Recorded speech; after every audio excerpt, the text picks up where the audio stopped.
Washington drafting new rules so patrons can safely throw axes and drink alcohol. We have some of those. Throwing darts is a classic pub game, but many Washingtonians prefer throwing something else. Axes. Now the Washington State Liquor and Cannabis Board is aiming to toss new rules at businesses that mix alcohol with axes. At its recent meetings, the board set the process in motion to develop new rules for liquor licensed businesses that want to offer axe throwing as entertainment. For the record, I'm not a fan of axe throwing, said board chair David Postman. Nonetheless, he voted to go through with a rulemaking process known as CR 101. In this inquiry phase, the board is considering new rules to address safety concerns when allowing a high-risk activity. The CR 101 does not commit us to any action in the future, Postman said. It allows us the process to keep going and would not harm the timeline if, in fact, we end up going forward with harm the timeline. Who talks like harm the timeline? Wait, is this guy a time traveler? I guess. I got my eye on you, David Postman. Exactly. Since 2018, the agency has been receiving liquor license applications from businesses that already offer axe throwing. Only one business in Washington can currently offer axe throwing and serve alcohol. Blade and Timber in Seattle's Capitol Hill neighborhood opened in 2019, but didn't get approval to serve alcohol until this April. Owner Matt Basinger said his liquor license application was denied twice. It took a lot of back and forth with the state because both sides reached a settlement agreement, so you ended up paying them. Okay.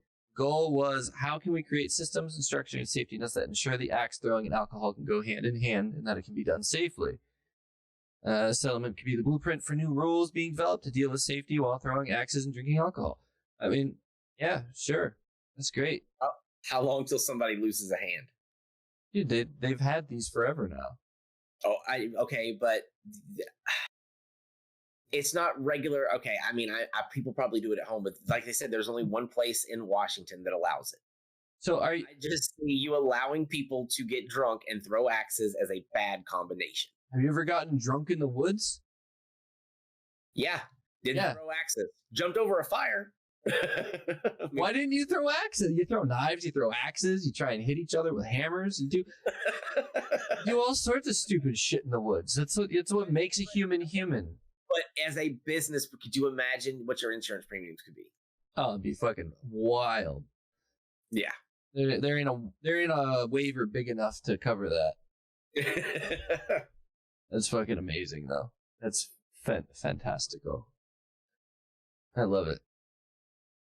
All right, you ready? You're gonna have a lot of people in Washington missing digits.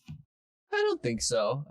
Maybe some like head injuries, and some gashes and contusions and stuff. But generally, like unless it bounces back, like there might be the occasional like, how like alcoholic couples get in fights in bars and shit, that kind of stuff. That might go bad.